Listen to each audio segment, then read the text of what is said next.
Hey everybody, welcome to Season 4 of What's IGN Crashing On. I'm Caryn Solomon and I'm your host, and we're here to talk about what's hot in pop culture.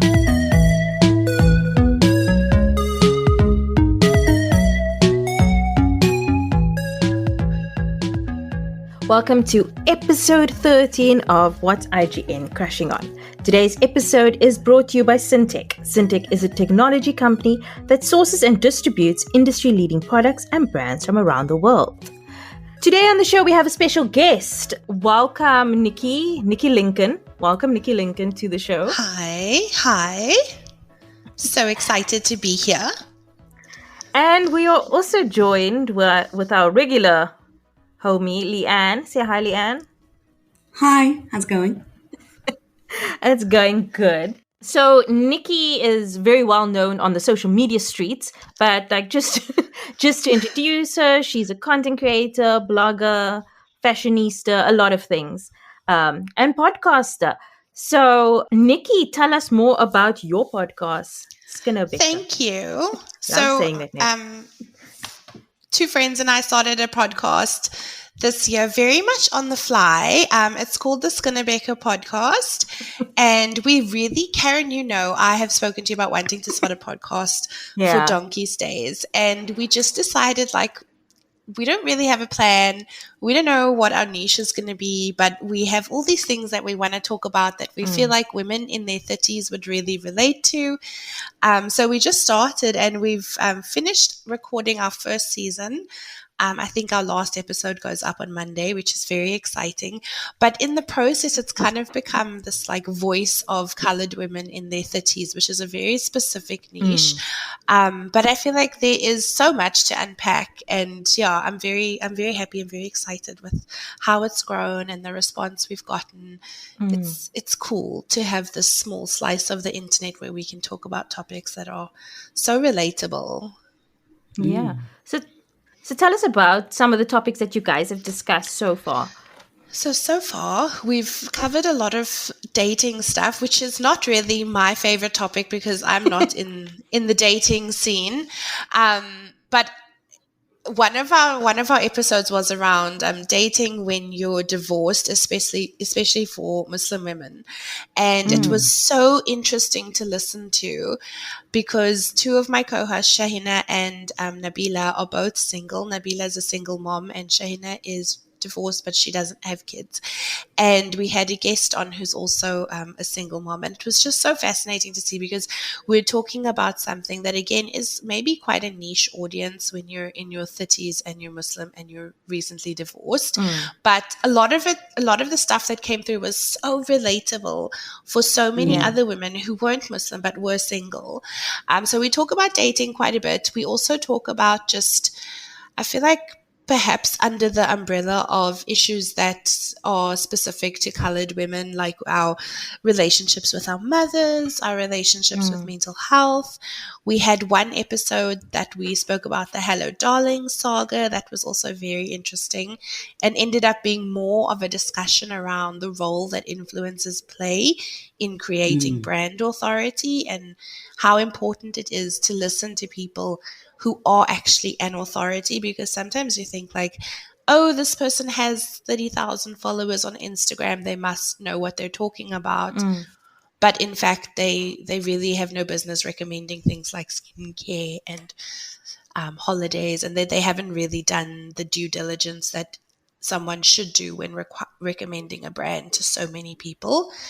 So that was interesting. But yeah, we're just kind of figuring it out, and I think our second season, which we haven't started recording yet, we'll probably start after the fast, is going to be a lot more structured because we now have an idea of kind of where our strengths lie individually and also where we want to steer conversations. So I'm very excited about that. I love it. I've been encouraging you to go into this for a while. But I do agree that the women in their colored women in their 30s is such a specific market, but it's such a market that is looking for representation, but also for safe spaces. Yeah, absolutely. And I think and this is something that you can't really explain to someone who hasn't had that lived experience, but we're all kind of raised the same, right? So our parents, whether they fit into the more like upper middle class section of colored communities or whether they fall a bit lower, we've all had the same kind of upbringing. Our moms carried a lot. There was a lot of stress. At some point or another, there was financial stress. And our approach to like being women is modeled on what we see from our parents, from our mothers. And I think there's so much in that the way that colored girls are raised back in the day, like in the 90s and 80s, is very much influenced by how their moms were. And the women we are today kind of speaks to that and what we tolerate and all the many things that we need to unlearn. And you only really get a chance to do that when you are exposed to it and when someone says, here, look, this is what you're doing wrong and this is the path to enlightenment. Like if we're going to be cycle breakers, we're going to start today and this is how it's going to be. It's actually so fascinating because I got into this conversation last night. So my husband's white, and so his friends are generally white, and they're a little bit older. They're like 40-ish, like that older millennials. And he's raising two daughters, and they're just about to hit their teen years. And he was saying like, oh, one of his kids has started, because they're twin girls, but one of them has started making comments about their body. And he, as a dad, is just like so interested in like, where does this thing come from of like body negativity, especially because like she's so young. And his initial reaction was to go, oh, it's because her mom makes comments about her body. So like, is that where it's coming from? And I was like, well, no, like when we were growing up, there was just such a lack of knowledge of how words and actions impact. And I was like, I remember being 12 and people making comments about if I'm having a second piece of cake or my boat is coming in, like it was just the norm for family to comment on stuff.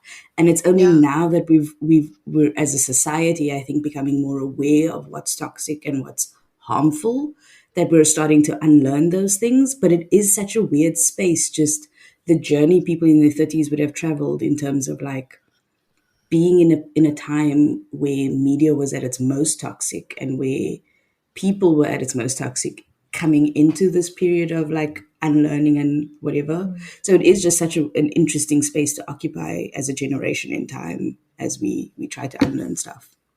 Yeah, I agree. And I think it's very unique for our generation because my kids won't hopefully have to go through this process of unlearning.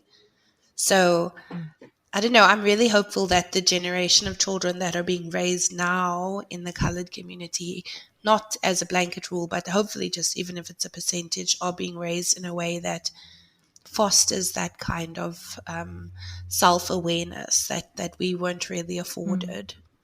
Yeah. I wanted to say that I think that going back the age 30s, like with colored and POC in South Africa, it's so interesting because our parents were all like deep in apartheid, and we are like we kind of in apartheid, but we were like maybe like under 10 or just over 10 when apartheid ended. So we have to kind of navigate that space where we are like the first generation in our households to kind of like live in a free way where you don't have to think, and also what that means. So I think like I think that people often undermine what that gap that we had to fill in, because we're not the born frees, we're not the steeped in apartheid generation. We are like the awkward Middle in between, ground. trying to move between the two, and how that affects like the way we see ourselves, the way we see other people, the way we navigate work, life, dating, everything. Yeah, so guys, check out Skinne Bekke Podcast. Where can we find you guys? Everywhere there's a podcast stream. So we're on YouTube, Spotify. Yeah. All the regular spots. On that note, we've had like this week in pop culture has been really strange because it's like it was directed by what's that guy that did the practice? David E. Kelly and like what did he? Ally High McBeal, the drama. practice, Big Little Lies. Yeah, very It's all much about law lawyers. drama. Yeah, all about law. So we were chatting about this a little bit before we started recording, but we're currently in the midst of two big celebrity law cases. But we're in the midst, which means that every day is like a new shock. And like, oh my word, I can't believe this happened. And did you know about this? And nobody knew about that. So the two big cases right now is the defamation case that Johnny Depp has against Amber Heard, because in her op-ed, she called him an abuser, and he is saying that like that has, done damage to him and, his brand and whatever. And at the same time, we have Blac Chyna suing the Kardashians because she's saying that, it's because of them that Robin China season 2 was canceled and she had a loss of income. So, both of it, it's kind of similar as that it's both like because of this person and change in whatever we have a loss of income, whatever. So yeah, it's like, I don't know where to start. Let's start with Johnny and Amber because I just seen so many different takes and so many different opinions that I'm like, it almost makes me weary. Like I don't like to make a judgment too quickly. So I'm always like, I like to step back and, also I always feel like you never know everything that's going on in a situation. So, I mean, it's been a wild ride. It's so uncomfortable. I feel like on some hands, like we always say, like we must believe victims, and that's always been my stance. It's like if you say this, then that's what I believe because I want to believe that you're telling me the truth. And in the beginning, when the trial started, I saw so much footage and mostly on TikTok, to be honest, of like just different snippets of the trial. Like one of the ones that I found was really moving was his neighbor and childhood friend who came to testify on behalf of him. And this man was crying and he was saying like all he really wants is for both Johnny and Amber to go their separate ways and find happiness. But it was so moving and emotional and compelling. And I was like, yo, what did he witness? Like, to get to this point and sit in a courtroom, like bawling your eyes out, saying all of this, it must have been really horrible. But then the other day I read this thread that I think it was on Twitter. It was very neutral in terms of the presentation of the facts, but it made me feel like, have I actually been gaslit by TikTok? And like what I would normally have thought to be true is no longer true because it's Johnny Depp, and I want to believe that this representation of the facts of him being abused is the truth. And after I read the thread on Twitter, I was like, he is one of the greatest actors of our time. Is this just like a very elaborate lie? And are we watching this whole entire, all intents and purposes, scam play out on TV and on social media where the world is rallying behind this man who in his own way has also had a very scary history of abuse. So I don't know. I feel very confused and conflicted. I don't know what's true. Yeah, it makes me uncomfortable. Yeah, I know what you mean. Just because I remember because these allegations have been going on for years. So I remember when the Australia thing hit tabloids and it was like her and the dog, and he's injured and how he cowers behind her, and like there was very definitely a skew towards she's abusing him, and like that was the last I remember from the story. But like you said, in reading a thread that actually laid out the timeline and was just like, here was incident 1, here was incident 2. Firstly, I didn't realize how long it had been. So the fact that it was like from 2012 before they were married all the way, yes. Yeah. The fact that she said yes after it was abusive, the fact that like there were these texts and like records of things having taken place that just alluded to the fact that they were toxic towards each other. And I think the fact that they both came from abusive homes and abusive histories, you very much get the sense that some people just bring out the worst in each other instead of the best. And I For like sure. that's the one thing I think I can like, I know I can say that. I don't think they did each other any favors. Who was right and who was wrong? It's all so messy. But I definitely think So messy. we do tend to give grace to someone you want to view as a hero. So I think like because Johnny was the more well-known guy, because he's technically someone we grew up with from like Edward Scissorhands to Sweeney Todd to Pirates of the Caribbean, you want to like him, you want to believe the best in him. And so you would automatically come to his defense whether you're right or wrong because you have a bias. And I think that's also something I think everyone needs to be aware of, no matter how you feel about her or For them, you have sure. a bias that you're not cognizant of. I also think like the nature of the allegations against her is so terrible. Like when he was talking about her withholding his medication, it's very easy to have an emotional response to that, especially if you can relate to it. And it's hard to hear stories like that and think, oh, she couldn't be in the wrong, or it's not abuse, or I mean, there's obviously very clearly like an abusive pattern happening, but is it what we think it is? Is it on the same level as like what had she been on the receiving end of? It's a very uncomfortable discussion, I think.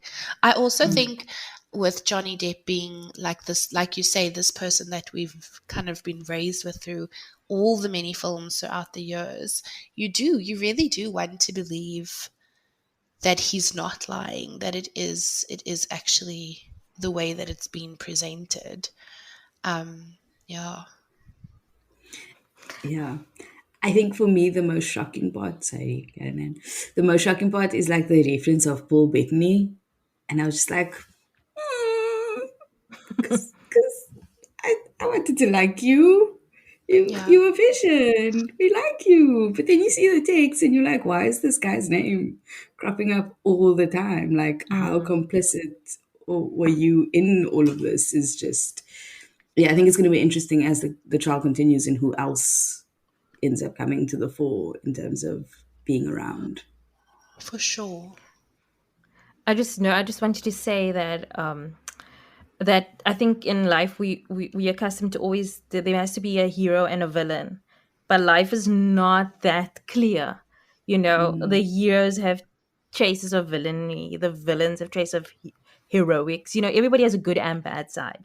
So I think that the struggle that, like the uncomfortability that we all feel, is if we want to champion somebody, but the more information we find, there's nobody to champion because they both Yeah. seemingly have, abusive. And the whole point of the case is that Johnny wants them to say that he wasn't abusive, and probably in his head he didn't think what he was doing was abusive. That's I mean, a lot of abusers do, but I think it's becoming more and more clear that he was abusive. Whether she was abusive back or whether she was also abusive to him is a totally different story. That's not on trial.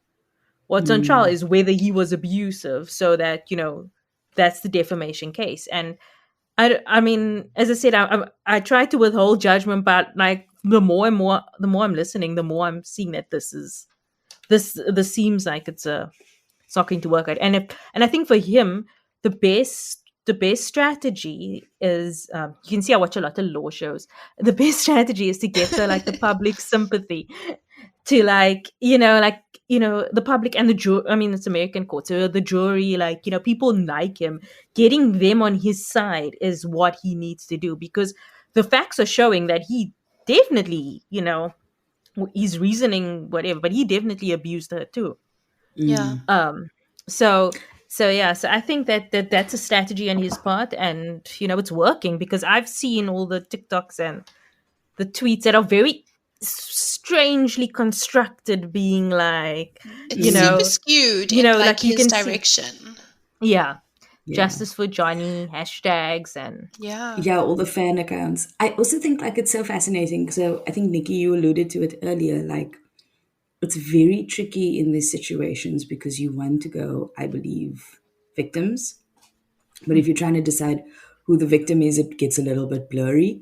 And I think like the thing that's been sticking with me as I've been like pondering this whole situation is just keeping in mind that when you're seeing snippets, these are both actors. And I know it's a weird thing to say, but it really does come down to like a character. And I know it's horrible because you're supposed to believe women because it shouldn't be about character, because then it's very easy to disregard one statement based on history that is not relevant.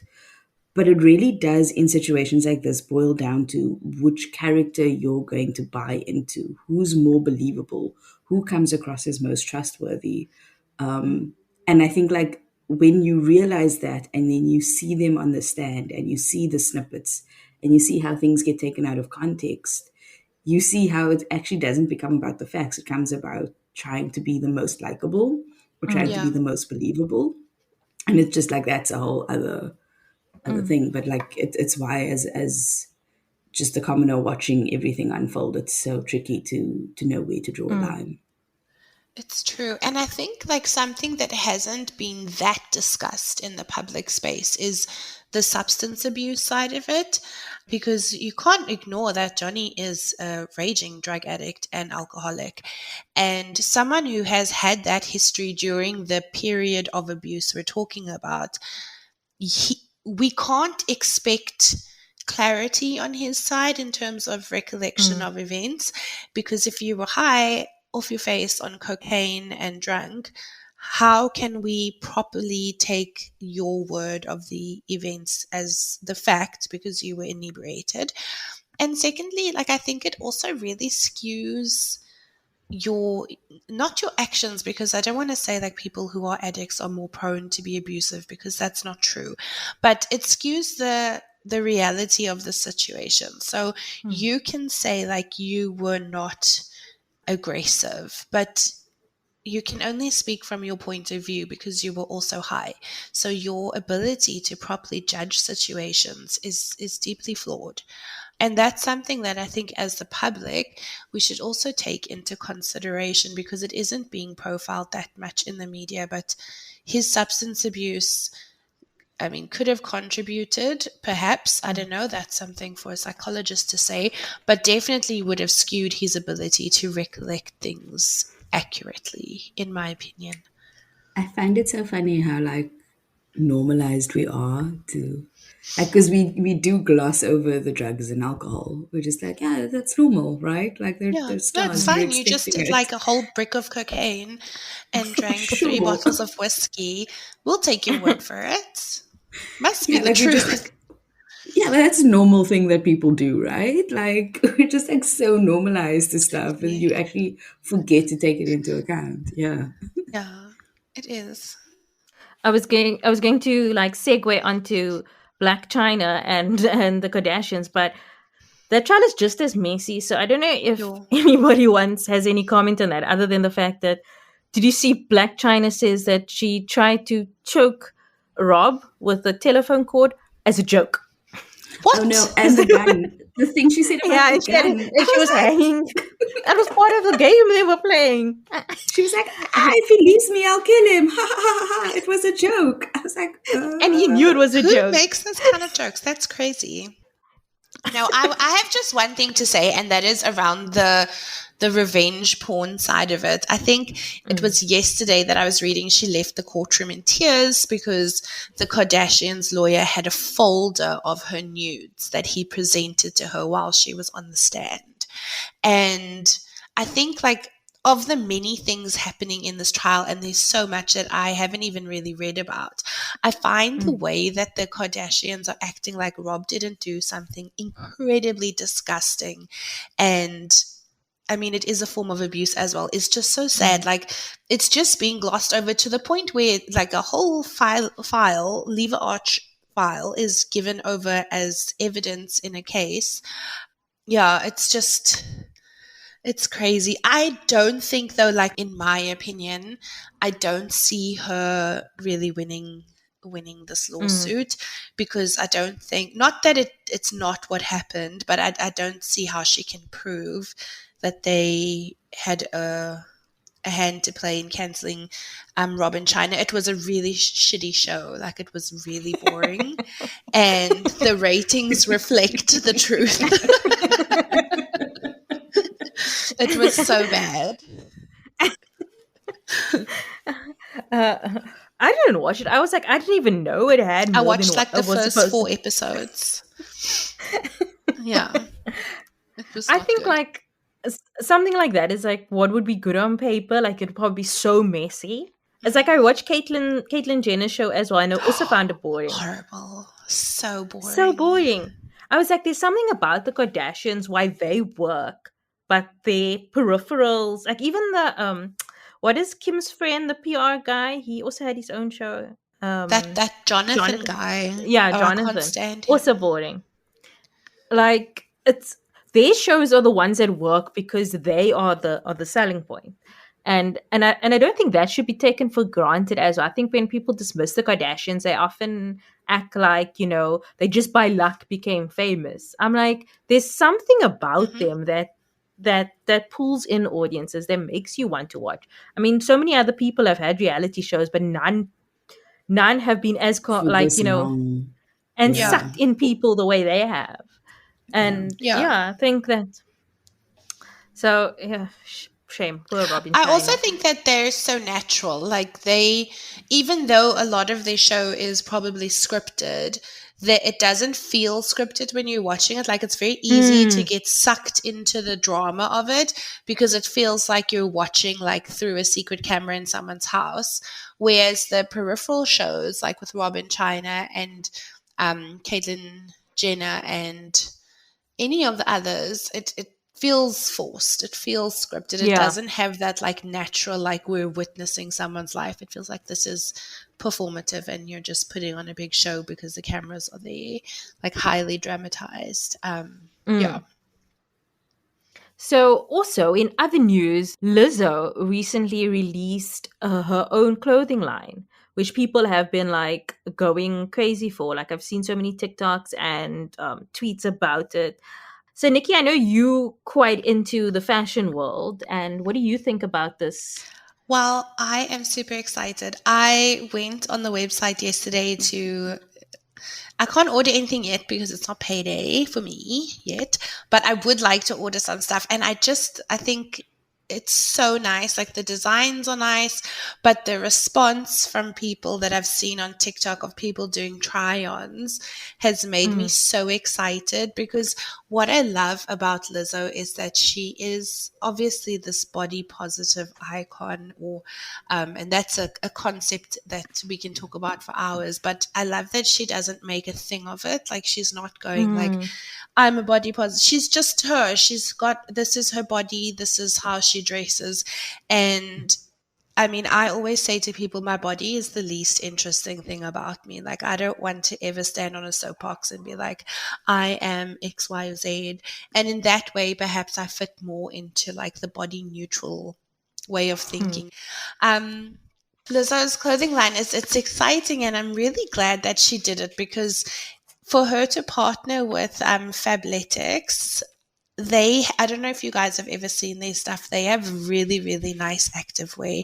And in South Africa, especially, there is no real brand that is taking up the space of activewear for plus size people. And it's this assumption that like, maybe because you're already fat, you wouldn't want to buy that, but it's so flawed, and people of every size deserve every kind of offering. It's just really refreshing to see, and I think the designs are really fun as well. I love that she has a branded band. It's so cute. No, I'm a huge Lizzo stan, so everything she does, yay, except her hyping up of Chris Brown. That's not good. But everything else is a yay for me. I also like that it's not the typical celebrities when we think of like fashion brands, you know, and like, not that Lizzo isn't fashionable. I'm just saying, like, you know, normally when they want to partner with celebs like brands, they usually go with like the skinny fashionista type, Zendaya type looking, you know. Totally. And And the fact that it's Lizzo who for so many, not only like her size and the way she dresses, but also like her music resonates with a lot of people. Her personality resonates with a lot of people. Like, people are saying like the way white women love Lizzo is hilarious. And it is like, she's sort of like gone over all the general like boxes that people try to put her in. And I just think that she's such a natural fit for like, this is the person you should be partnering with.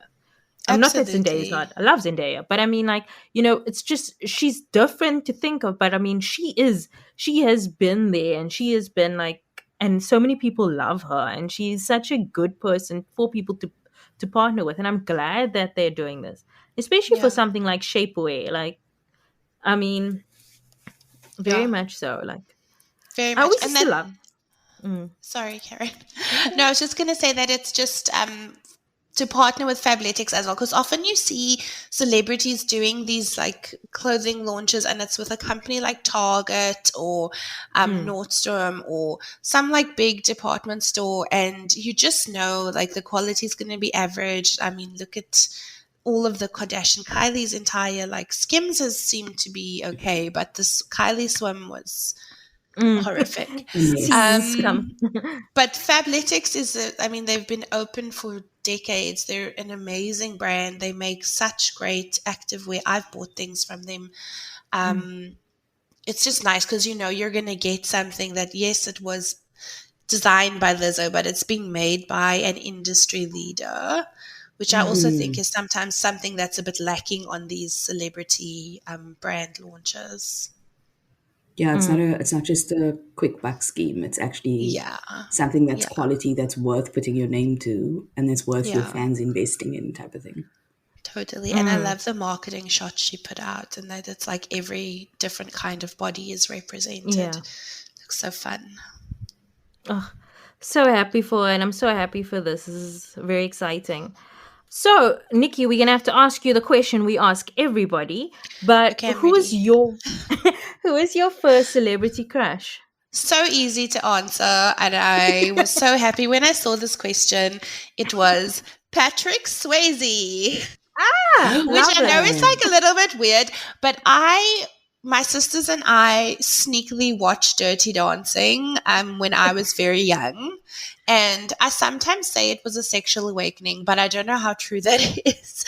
But I was very young. I think I was like 9 or 10 when I watched it. And my mom didn't know she was out, and our nanny was out, and we just put the videotape in and we started watching it.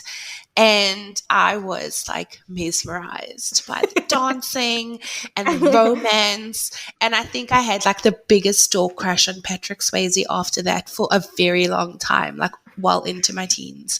He was like it for me. Don't blame you. That is a good first crush. Yeah. Also because it's such a good movie. Like whenever I feel down, I usually watch that or The Bodyguard. Like those. Oh God! Don't even get me started on Kevin Costner's also up there. He's such a dreamboat. Nikki, was this answer was designed for me? What do you mean? Patrick Swayze and Kevin Costner. Two favorites. My two loves. Oh gosh, nobody puts baby in a corner. So let's get onto Crushing On. So Crushing On is a feature where we talk about one thing that we've watched, read, listened to this week that we are currently crushing on. So as our guest, Nikki, we'll let you go first. Sure. So I just started watching Russian Doll season 2, and I am very much crushing. It is so good. Season 1 I found was very hard for me to get into in the beginning. Like the first few episodes, I didn't feel like it was one of those seasons where I was just going to consume it, and it was good, but only like the first 2 episodes I struggled. I was like, what is this? Why am I watching it? But season 2 is it's very good, and I am feeling like I might just like dive in and finish the whole thing today, hopefully. My kids are gone, so it's very possible. I know that. And then books, I read a lot. I read more than I watch TV, which is it is what it is. And I tend to read a lot of like fantasy. I just finished this book. It's the second installment of the Crescent City series by Sarah J. Maas, which also, I mean, I finished it a while ago and then I reread it because I couldn't believe the ending. That's also still reeling through my brain. So definitely crushing on those two. Okay. Leanne? Yeah, same for Russian Doll Season 2. I'm obsessed with Natasha Lyonne. The style, the fact that she's written and directed a couple of the episodes, and like her acting is phenomenal. Yeah, no. I also only got about halfway, and then the week got ahead of me, so hoping to finish it today, hopefully. And then the other thing I'm crushing on is a podcast called Conviction. They do seasons, and each season kind of focuses on a case. And this is season 3, and it's the disappearance of Nuseiba Hasan. I'm about halfway through because it's, like I said, it's about a couple of episodes. And it's just so enthralling. It's basically about this woman who disappeared. And the only reason the story, like she was only reported as missing 9 years after the fact. And the reason for that, we're still unclear. And the only reason we know about the story is because she had a daughter that was given up for adoption. And the daughter in her teen years was committed to trying to find her mom. And in trying to find her mom, realized something is very, very off. And so contacted a journalist to try and figure out what happened to her mother. And then the journalist kind of went on this journey of trying to figure out what happened to Nuseiba and why did she disappear? Where did she go? Why did it take so long for people to realize she was actually missing, or before they reported it? And it's just so gripping. So yeah, I'm in the middle of that. It's on Spotify and it's called Conviction: The Disappearance of Nuseiba Hasan. I've been watching Bel-Air, the remake of the Fresh Prince of Bel-Air, and it's like it's really interesting. Like it feels very much like a teen drama. Like I think that's the point, but like I keep forgetting. I think maybe this is a good thing, but I mean I keep forgetting that it's based on like the 90s comedy. Like there's obviously the family's still the same. There's still Uncle Phil, there's still Aunt Viv and Hillary and Ashley and Carlton, but the characters are very different to who they were but like not. I mean I don't know. I want to say they have the same jobs, and like Hillary's like an influencer and stuff, but they're just like a lot more serious. Like Carlton is a academic. Yeah, he's like a overachiever, but he's like coke snorting, that kind of like need to get my work done. It's like the gritty reboot of Fresh Prince of Bel-Air. But like I'm very into it. I think that they did a good job of like of like making their own. So it is the same thing. Like Will gets into a fight but it's not made to be comedic. It's like he gets in a fight in Philadelphia. He has a gun. He gets arrested. The gang members want to come after him, so he has to leave for his own safety. And it's like that is sort of what happened in the show, in like the original show. But like if that had to happen in your life, it wouldn't have been funny. Yeah. So and like then he goes to Bel-Air, and Uncle Phil is like he's like running for district attorney. So it's like he's very like serious about his political thing. And Hillary has to like what does it mean to be a Black influencer? Do you have to like forgo your culture in order to work with brands? And like that was very interesting. And yeah, it's just so like I actually really enjoy it. I don't know what the reviews are like, if it got mixed reviews or whatever. I haven't heard much, but yeah, so I've been really crushing on that. It's it's giving me very much like CW. One Tree Hill, that kind of vibe. Okay, that's very much my vibe, so I might watch it as well. Yeah, no, I think everyone I've spoken to who's watched it has been like disappointed, but only because they're comparing it to the original. Like they're not giving it a chance to be its own thing. And I think too many people are obviously hung up on like the way Will Smith portrayed the character, so they were wanting that as opposed to like, no, let's actually do or go with the story and make it meaningful and give it depth and nuance and all the rest of it. Not that the original Fresh Prince didn't have that, because there were episodes in the original Fresh Prince that were deep. Like they made a lot of great social commentary at the time. Yeah. They just covered it up with a lot of humor, so people it was easy to gloss over. But like we recently rewatched it and I cried. There were so many episodes where you just like end up crying or thinking about life. So. And I think the original also kind of glossed over the fact that, what does it mean to be a rich Black family in Los Angeles? And I mean, like, I think it would be kind of tone deaf to make a show like that now without actually getting to like, the intricacies of what that means.